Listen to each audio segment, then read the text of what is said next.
Hey guys, Sword here, back again with another action figure review. Today we'll be taking a look at the DC Multiverse Collector Edition Red Hood. I believe this is the Silver Age Red Hood, if I'm not mistaken. It's of course brought to us by the fine folks over at McFarlane Toys, as well as my good buddy Evil Villain. Click the link in the description below and hit him up over on ye old Instagram. Let him know Overlord sent you, but as always, don't be a Yarkafasa, or I'll find you. You won't like the consequences, and then he'll find you, and you really won't like the consequences. I assure you.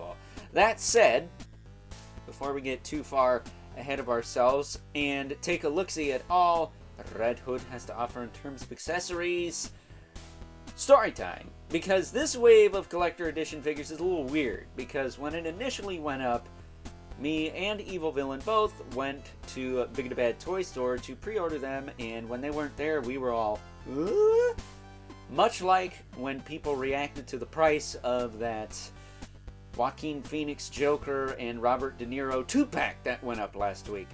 But needless to say, we got these from Amazon, this whole collector edition wave, Red Hood, Clock King, and Ragman, reviews of which will be going up throughout the week, so stay tuned for that. But yeah, the first collector edition wave that I did not get from Big Bad Toy Store, at least as far as I can remember. I do believe I've gotten all the other ones from there, but this wave they didn't have, and I don't think they have still, yet my semi-local Target has both Clock King and Ragman, so very interesting indeed. So, with that being said, we cut right to the chase, get to the meat and taters of this review and take a look see at all Red Hood has to offer in terms of accessories, starting off with collectible trading card, which I think is this way. Is the right way? Is this way? I don't know. On the back there's bio. Long story short, if you watched Batman Brave and the Bold back in the day like I did, he's a Joker before his acid bath, and in some cases after, especially in that alternate reality. That said, as far as his other accessories go, he's got a little naff here, which has a serrated edge. Holy cow. Yeah, a little naff. You could use this with that Deathstroke we took a look at the other day. Page Puncher's one. He's got a pickaxe for some reason. to, I don't know, axe picks or something. And then we also have this little teeny tiny crossbow, which is different from the one that comes with Huntress, that we'll be taking a look at in a few days here. So that's your lot. He of course comes with the hockey puck display stand we're used to seeing with all McFarlane Toys releases, and I think I actually see the little silver DC logo on that one, so that's nice. Been missing that lately. But taking a closer look at Red Hood, aside from the head sculpt being awesome, even though it is just a freaking tube in metallic red, he's got this wired cape, which is very nice, and he also has the atrocious Three Jokers body. Specifically the criminal, but yeah, I'm not a fan of this body. I've never been a fan of this body. It's not new to anyone here that's seen my videos before. It's just not one of my preferred body bugs. I'm curious to check out the, what is it, Silver Age Joker from the Fidgetal series that's coming out with that Earth 2 Robin, because he is on the Infinite Frontier Joker body, and I've never looked at that before. That said, I think this is one of the better figures on this body, and probably one of the better figures in this wave, just based off presentation alone. I do really like the cape. Cape really sells it. So, as far as articulation goes, his head will rotate. It is on a double ball peg, but you're not going to get a ton out of it. It can tilt up and down a little bit and tilt side to side, but nothing crazy. Shoulders go out, back down. You can rotate around. He's got a beautiful butterfly. He's got a bicep swivel, double elbow, right there. He's got a hinge in the wrist, ball hinge wrists that will rotate, hinge, and swivel. And for whatever reason, he's got all these accessories and only like one grip hand. That kind of sucks. I would display him with both the pickaxe and the crossbow, but whatever. Guess that's not happening. He's got a waist twist, essentially. It's very hindered by his coat. Can lean forward and back. I think this might be a new coat for him. Don't quote me on that. As far as zips go, he can kick out, back down, forward and back. He's got a little bit of thigh cutting. Oh, you got quite a bit going in. Double knee. Not the chunkiest knees, but not the worst.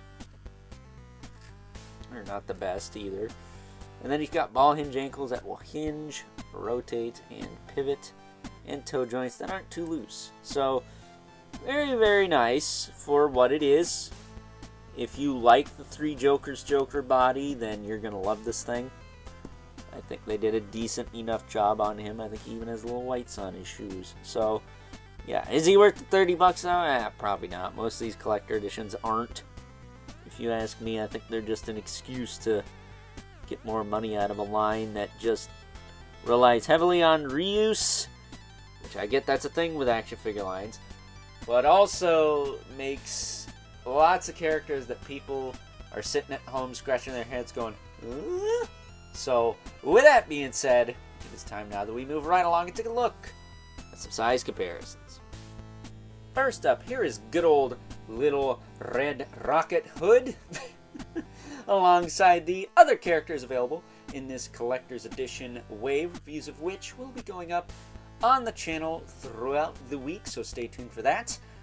First up, we got Clock King and the Platinum Edition of Ragman. I think Red Hood scales quite nicely with these two, if I do say so myself. Getting them out of here. So we can make way for our two regulars, the Mythic Legion's Brother Manipula. Right, yeah. And the infamous 11 Spawn. Right, yeah. And while I wouldn't say good old Al Simmons here is towering over the Red Hood, he is just a teeny tiny bit taller. That said, I think Red Hood is a card-carrying member of the Men in Red and Black Club. What say you? I say yes. So, with that being said, it is time now that we wrap things up with some final thoughts. Overall, and aside from not being the biggest fan of the Three Jokers body, the good old Red Hood is rockin' here. And if you aren't new to this channel, that is not news to you. But in case you are, yeah, not a big fan of the Joker body or the Batman body from that particular wave of DC Multiverse figures from the fine folks over at McFarlane Toys. However, while I wouldn't say it's quite as bad as putting lipstick on a pig, I will say that the wired soft goods cape and the very well, I want to say it's painted, but it could very well be molded in that metallic red plastic, that helmet that Red Hood is rockin' really make this figure for me personally, on top of the unique accessories. And like I mentioned earlier, if you have the Page Puncher's Deathstroke that just came out, you can use that knife with him, I think. So with that being said, I hope you guys enjoyed this review, and until next time, I'll catch you guys later.